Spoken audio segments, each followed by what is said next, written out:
semuanya. Ya, rasanya nggak ingin pisah. Ya, rasanya tidak ingin kita sudah 4 tahun ya, 4 tahun lebih ada di sini. Saya merasa kayak seperti keluarga lah. Bapak Ibu sekalian yang ada di tempat ini, karena support kita bekerja dan dalam sebuah kita sudah kita lalui ya.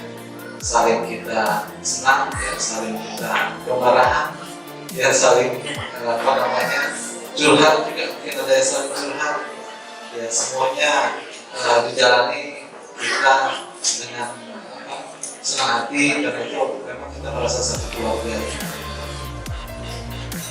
Namun yang namanya kita menjabat itu tidak selamanya kita berada di tempat ini.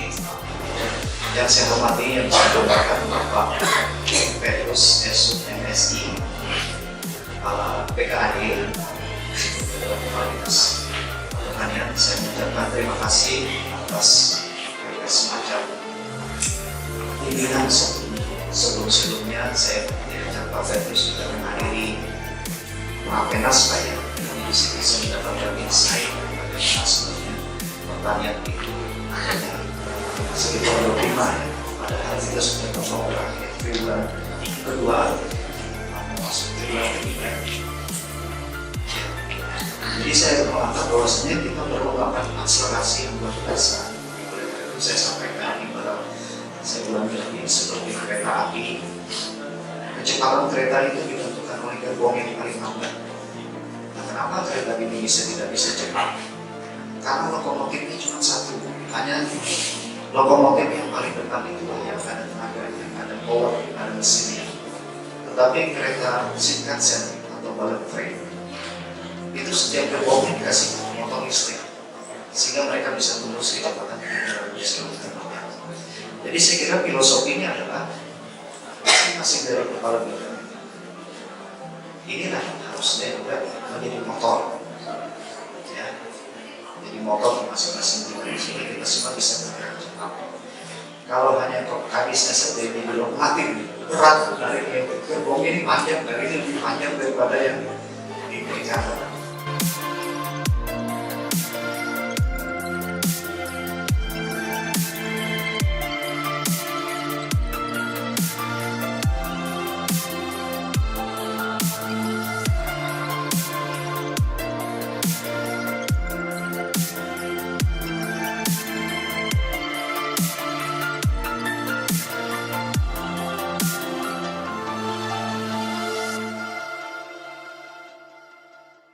Selamat pagi, Pak.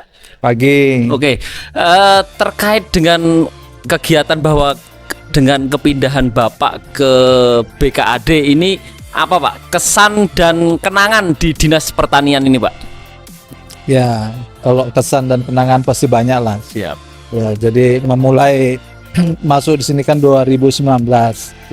Ya banyak hal lah kita bersama-sama dalam melaksanakan kegiatan. Tentunya banyak hal yang menjadi yang berkesan lah, terutama kita bisa berinteraksi dengan petani-petani yang ada di lapangan, dan itu yang membuat kita bersemangat juga bisa membantu mereka dalam meningkatkan meningkatkan produksi mereka, dan meningkatkan kita membantu apa yang mereka perlukan. Jadi itu jelas kita merasa lebih dekat lah dengan masyarakat.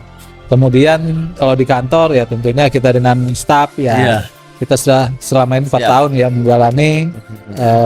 Saya pikir ya mungkin para staf juga bisa melihat lah perubahan-perubahan yang terjadi, tapi intinya kita selalu memperbaiki kinerja kita agar lebih baik lagi. Kekurangan itu pasti ada, tapi bagaimana kita menyikapi, dan itu saya bersyukur di sini juga disupport dengan semua staf ya. Semua bidang dalam melaksanakan kegiatan juga kita bisa berjalan dengan baik, kompak ya. Dan ini harapan saya bisa nanti kedepannya masih terus ditingkatkan. Ya. Siapapun pemimpin yang ada di sini, saya pikir perlu disupport. Kemudian yang utama juga adalah kita bagaimana kita bisa membantu petani lah, supaya mereka bisa diberdayakan, mereka bisa meningkat ekonominya, ya, kemudian produksinya juga bisa Kesejahteraannya meningkat, juga, Pak, ya. kesejahteraannya juga bisa meningkat. Itu yang jadi harapan kita. Ya. Kemudian Pak, apa satu hal yang sekiranya menurut Bapak kedepannya perlu dilakukan di kepemimpinan yang baru nanti Pak? Mungkin harapannya ke Bapak Kepala Dinas yang baru yang menjabat di Dinas Pertanian nanti seperti apa Pak? Harapan dari Bapak nanti ke depannya Pak? Ya, jadi memang ada beberapa kegiatan besar lah yang kita belum sempat saya selesaikan. Yang pertama kita ada agenda sepeda tingkat provinsi Kalimantan Timur yang kita Kutai Barat sebagai tuan rumah. Nah ini menjadi PR ya untuk kepala dinas yang baru bisa meneruskan, mempersiapkan pelaksananya nanti yang akan dilaksanakan di tahun 2025. Ya. Kemudian yang kedua, pengembangan di sektor tanaman pangan dan hortik, tentunya kita yang terus support terus biasanya Pak ya. Support ya. Yap. Kemudian pengklasteran kawasan untuk kita pengembangan tanaman pangan dan hortik. Kemudian khusus juga ya, saya pikir ini jadi PR bagaimana kita meningkatkan kesuburan tanah. Yap. Terutama untuk sawah-sawah yang ada Pak ya. Yang ada di Kabupaten Kutai Barat. Nah, ini yang menjadi PR nanti ke depan. Harapan kita bisa produksi bisa terus meningkat. Kemudian yang berikut juga mengenai kelembagaan petani Pak ya, diharapkan bisa lebih bagus. Kemudian PPL juga harapan saya bisa lebih dipacu ya kemampuannya sehingga nanti bisa menjadi motor lah bagi petani di dalam meningkatkan hasil pertanian Pak ya. Oke. Kami Pak terima kasih Pak ya atas wawancara siang hari ini. Mudah-mudahan apa yang sudah Bapak lakukan di Dinas Pertanian ini menjadi amal jariah dan mudah-mudahan di tempat yang baru Bapak memberikan inovasi dan memberikan kemajuan untuk Kutai Barat Pak ya. Kami segenap dari seluruh Dinas Pertanian mengucapkan banyak terima kasih karena sudah dipimpin oleh Pak Petrus. Terima kasih Pak ya. Terima kasih. Selamat siang Pak. Selamat berjumpa dengan kami dari tim Britani Dinas Pertanian Pak. Terkait dengan Bapak ini memiliki jabatan baru di Dinas Pertanian ini, seperti apa Pak? Kelihatannya langkah-langkah yang akan dilakukan ke depannya karena memang Dinas Pertanian ini adalah perahu besar yang memberikan kesejahteraan yang luar biasa untuk masyarakat Kutai Barat Pak. Iya. Terima kasih, selamat siang juga. Jadi saya baru berkantor di sini baru beberapa hari sebelum hari ini serah terima jabatan. Mengenai langkah-langkah ke depan, saya kira saya meneruskan sambil mempelajari program yang sudah dilaksanakan. Kemudian kita juga akan berupaya untuk melakukan percepatan akselerasi. Sehingga karena kita lihat ini sudah sisa beberapa triwulan lagi. Siapa? Mungkin triwulan 3 atau 4 ya. Sisa itu aja kesempatan kita. Dan tentu saya harapkan Dinas Pertanian ini itu memiliki impact. Ya, jadi bukan hanya sekedar outputnya, tetapi impactnya itu ada bagi masyarakat. Tentu untuk mewujudkan hal ini, saya kira kita tidak bisa bekerja sendiri-sendiri. Sebagaimana saya katakan bahwasanya kita ini adalah kapal besar, we are in the same boat, kita ada di kapal yang sama, maka ya mulai dari kapten kapal, para mualim itu harus solid, kerjasama, dan juga sudah saya katakan juga seperti kereta supaya bisa laju, semua itu harus menjadi lokomotif. Jadi tidak satu lokomotifnya, jadi kita multi power. Nah itu dari yang saya lihat memang kira-kira seperti itu kita harus lakukan. Dan kita harus saling support sama satu sama lain. Siap. Artinya kerja seperti kata Pak Presiden kita. Siap. Oke, terima kasih Pak. Kemudian kita ini kan terkait bahwasanya adalah Kutai Barat ini kan salah satu daerah penyangga Pak ya. Daerah penyangga untuk IKN yang direncanakan akan dibangun di Kalimantan Timur Pak. Mungkin ada agenda-agenda mungkin yang ke depan untuk melanjutkan bahwasanya kita ini sebagai lumbung pangan untuk IKN ini Pak. Terima kasih. Memang harapan kita begitu ya, karena secara geografis kita diuntungkan. pernah saya katakan bahwasanya kita berada di sebelah hulu. Jadi tanaman ini butuh air dan perairan kita belum tercemar sehingga kondisi kita jauh lebih baik daripada yang berada di wilayah hilir. Nah, jadi untuk kita sebagai lumbung pangan IKN, harapan saya seperti itu karena kita memanfaatkan keunggulan kita. Nah, tetapi mungkin kita harus cermat. Sebenarnya istilahnya kita mencari niche ya.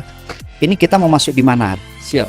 Dengan komoditas yang mempunyai keunggulan komparatif.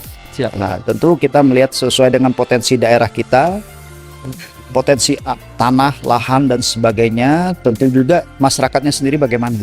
Nah, itu. Jadi kalau kita lihat beberapa daerah lain, mereka misalnya ada komoditas, katakanlah misalnya komoditas pertanian yang lain. Saya dengan kondisi kita ini kan sebenarnya beras masih dari luar. Siap. Nah, nanti kita akan lihat apakah kita di beras atau kita lebih mencari komoditas yang mempunyai daya saing yang lebih unggul bagi kita. Saya kira kalau beras bagus karena kita bisa positioning ya dalam arti Posisinya kata, sangat amazing iya, lah maksudnya, Pak, ya? iya, jadi Siap. kita positioning dalam istilah marketing itu adalah segmented market. Scientific market, Pak, ya. Seperti misalnya kita punya beras merah, Siap. itu kan bisa kita promo dengan cara khususnya bagi yang membutuhkan beras yang kalori rendah. Iya, siap. Ya. Kemudian kita punya beras mayas atau beras padi gunung yang mungkin Iya, panennya padi satu tahun sekali ya, Pak. Iya, Nah, itu kalau kita branding sebagai beras organik kan harga pasti naik. akan naik. Karena image orang beras organik ini berarti beras yang ditanam Menyehatkan, Pak, ya. menyehatkan tanpa ada campur tangan pestisida dan pupuk. Nah, jadi mungkin kita bisa branding seperti itu. Siap, Sehingga siap. komoditas kita walaupun dibandingkan daerah lain kita tidak sebanyak mereka, tetapi dengan kita mencari segmented market yang kita arahkan ke situ sehingga petani kita bisa diuntungkan. Nah, itu. Oke, ini terima kasih Pak Kepala Dinas yang baru, Pak Samson, telah berbicara dengan tim kreatif Dinas Pertanian. Mudah-mudahan harapannya ini ke depannya bisa terwujud, Pak, ya. Kedepannya bisa terwujud. Kemudian kita juga sebagai salah satu penyangga IKN itu terwujud juga kegiatannya. Kami mengucapkan, Pak, baik dari tim Dinas Pertanian Official dan seluruh staf yang di Dinas Pertanian mengucapkan selamat datang, selamat bekerja dan terima kasih, Pak. Selamat siang, Pak. Terima kasih.